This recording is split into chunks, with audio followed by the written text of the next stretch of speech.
Somewhere in Basel, Switzerland, in the spring of 1943, a well-dressed American banker boarded a German submarine escort vessel. He was traveling from Nazi territory back to neutral Switzerland, having just finished a series of meetings in Berlin with officials from the Reichsbank, the central bank of the Third Reich. His name was Thomas McKittrick. He was not a spy, a double agent, or a war criminal in any formal legal sense.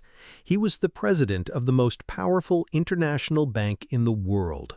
While American soldiers were dying on battlefields across North Africa and the Pacific, he was having cordial meetings with the architects of the Nazi war machine. The U-boats in the Atlantic even had standing orders not to sink his ship. Hitler's Germany explicitly guaranteed the safety of an American banker because he was too valuable to lose. This is a story most history books skip entirely. It is about the men who sat in mahogany-paneled offices in New York, London, and Basel. They wore perfectly tailored suits and, with full knowledge of what they were doing, financed both sides of the deadliest war in human history. Most of these men were never prosecuted. Most were promoted after the war, and the systems they built are still running today.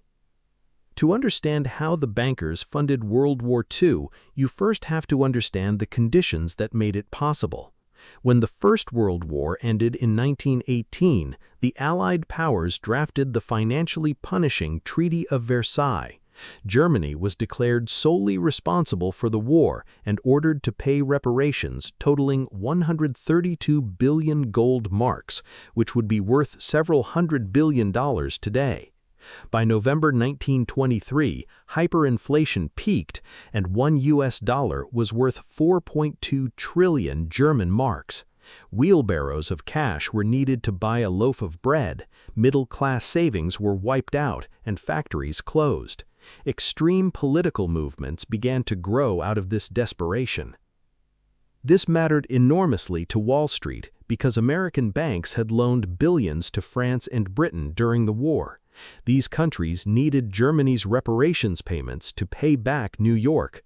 If Germany collapsed, the entire transatlantic financial system faced a crisis. In 1924, Wall Street stepped in with the Dawes Plan, designed by American banker Charles Dawes and Owen Young, the head of General Electric. They restructured Germany's reparations and opened the American capital market to Germany. Billions of dollars flowed from American investors into the German economy, with J.P. Morgan leading the way by providing roughly 70% of Germany's foreign capital. By 1929, German industrial output surged. However, a substantial portion of that money went toward rebuilding Germany's military-industrial capacity, modernizing steel plants, and expanding chemical industries. The money moved in a loop. America lent money to Germany, Germany paid reparations to France and Britain, and France and Britain paid back America. Everyone collected interest while Germany rebuilt its military infrastructure.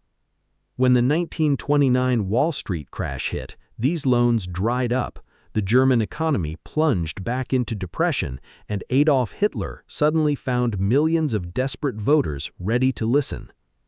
By the early 1930s, a deep commercial partnership developed between Standard Oil of New Jersey, controlled by the Rockefeller family, and IG Farben, Germany's industrial chemical titan.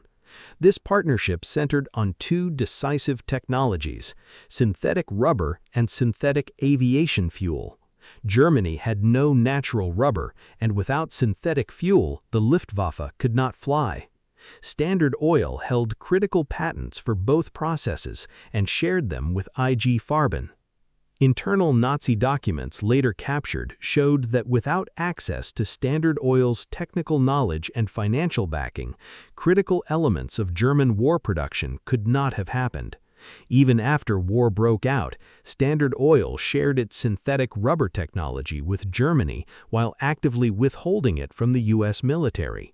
When a Senate committee exposed this in 1942, the Justice Department threatened prosecution.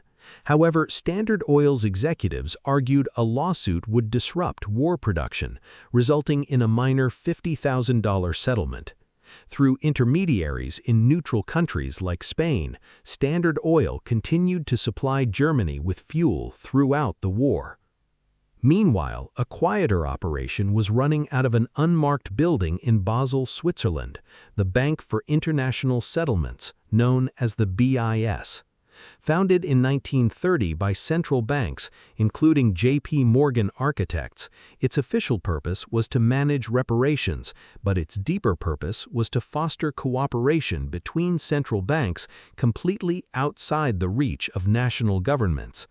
Its statutes stated that the bank's assets could never be seized, even in war. When World War II began, the BIS board unanimously decided to keep operating. Its wartime board included both Allied and Axis directors, such as Walter Funk, the Nazi Minister of Economics, and Hermann Schmitz, the chief executive of IG Farben. The BIS willingly accepted and processed looted Nazi gold, taken from the central banks of occupied Belgium, the Netherlands, and Czechoslovakia, as well as gold stripped from concentration camp victims. Thomas McKittrick, the American president of the BIS, traveled freely in Nazi territory, met regularly with Reichsbank officials, and conducted foreign exchange transactions for the Nazi government. He recognized the forceful annexation of 10 European countries by accepting the transfer of their shares to Nazi occupation governments. Axis-controlled central banks held nearly 67% of BIS voting stock. McKittrick was not an ideological Nazi. He was a banker who decided that international finance exists above politics, that financial systems are neutral, and that a banker's duty is to the health of the system itself, not to the human beings caught in the gears.